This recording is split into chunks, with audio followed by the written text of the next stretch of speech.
नरसिंह घोटाले को लेकर मंत्री विश्वास सारंग की मुश्किलें कम होने का नाम नहीं ले रही है। कांग्रेस पार्टी लगातार मंत्री विश्वास सारंग के खिलाफ मोर्चा खोले हुए है। टीटी नगर थाना के बाद गुरुवार को प्रदेश कांग्रेस अध्यक्ष जीतू पटवारी, पूर्व मुख्यमंत्री दिग्विजय सिंह, पूर्व मंत्री पीसी शर्मा, कांग्रेस विधायक आरिफ मसूद, आतिफ अकील, पूर्व पार्षद सुरेश साहू सहित कांग्रेस के कई वरिष्ठ नेता और कार्यकर्ता अशोका गार्डन थाना पहुंचे, जहां भारी पुलिस बल के बीच कांग्रेस के नेताओं ने नरसिंह घोटाले को लेकर मंत्री विश्वास सारंग के खिलाफ एफआईआर दर्ज करने को लेकर थाना में आवेदन दिया। लेकिन इस बात की भनक जैसे ही भाजपा नेताओं को लगी, वैसे ही मंत्री विश्वास सारंग के समर्थक बड़ी संख्या में अशोका गार्डन थाना पहुंचे और कांग्रेस के नेताओं के पहले ही थाने के अंदर तंबू लगाकर सुंदरकांड पाठ करने लगे। इस दौरान करीब 1 घंटा से ज्यादा तक थाना अशोका गार्डन में हंगामा होता रहा।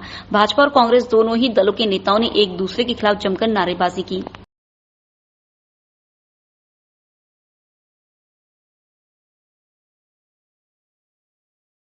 ये मध्य प्रदेश में लोकतंत्र है। व्यापम के काले कांड के बाद लगातार बच्चों के भविष्य का गला रौंदा जा रहा है। नरसिंह का इतना बड़ा घोटाला बीजेपी के सरकार में उनके मंत्री, यहाँ के विधायक विश्वास सारंग के नेतृत्व में हुआ, जिसका की एफआईआर हम कराने के लिए आए, तो पुलिस प्रशासन बीजेपी के कार्यकर्ता के रूप में काम कर रहा है। अरे नरसिंह के 4 लाख बच्चियां जिनका गला घोट दिया भारतीय जनता पार्टी की सरकार ने, उसकी लड़ाई नहीं लड़े कि यहाँ पर एक एग्जाम बिना घपले और घोटाले की नहीं होती है। जैसा मैंने कहा, व्यापम का सबसे बड़ी अभियुक्त सरकार भारतीय जनता पार्टी की थी, सर्वविदित हुआ। उसके बाद जिस तरीके से नरसिंह का घोटाला किया, नियम बदले गए, तथ्य और तर्क है।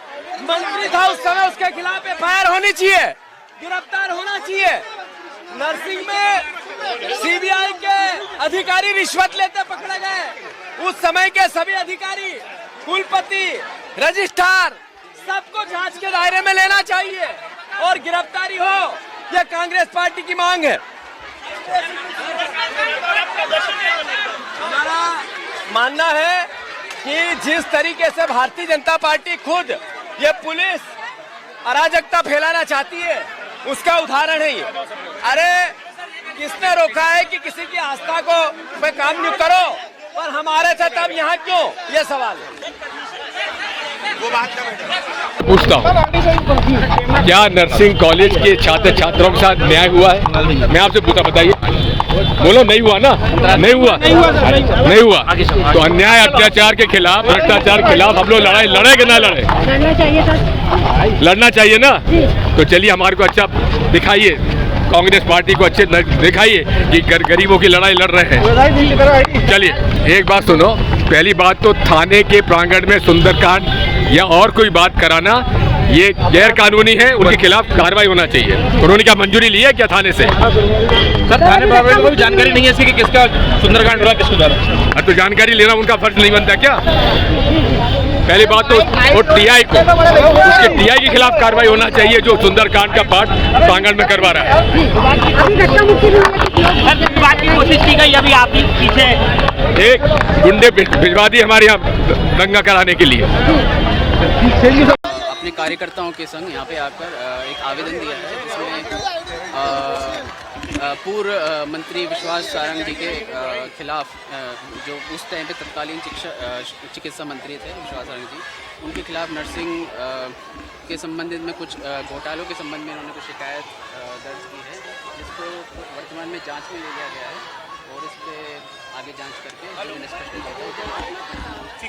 ये अपने दूसरे जो कांग्रेस के कार्यकर्ता आए थे, तो उनके खिलाफ उनके जो अन्य आरोप थे उनके संबंध में आते। जो अनुमति दी गई थी, जो बाहर लोग हैं वो अलग हैं, यहाँ पे सुंदरकांड के लिए अलग से एक अनुमति दी गई थी। किसी एक कोई ये जो मंदिर बना हुआ है जन सहयोग से बना हुआ है, तो बाहर किसी का जन्मदिन के अवसर, पहले भी सुंदरकांड हुआ है तो अभी किसी के जन्मदिन के अवसर पर उसको अनुमति दे दी गई थी, ये तो उसी संबंध में दी गई है। तो बाद में ये चीज़ें अलग अलग, वहाँ पे अन्य कार्यकर्ता भी उधर से आए, फिर ये थोड़ा सा आवेदन उन्होंने दिया है नर्सिंग, जो पूर्व उस टाइम में तत्कालीन मंत्री विश्वास सारंग जी थे उनके खिलाफ में, कि नर्सिंग में जो कुछ घोटाले के संबंध में उन्होंने आरोप लगाए हैं, तो जिसको जांच में ले लिया गया है, रिसीविंग दे दी गई है और वो अनुमति ये जो कांग्रेस के कार्यकर्ता थे उनको दी गई थी। कांग्रेस के जो भी कार्यकर्ता थे सिर्फ उन्हीं को दी गई थी, इनको अनुमति नहीं दी गई थी। एफआईआर करेंगे क्या इनके खिलाफ? जांच में जो भी निष्कर्ष निकलेगा उस हिसाब से कार्रवाई होगी।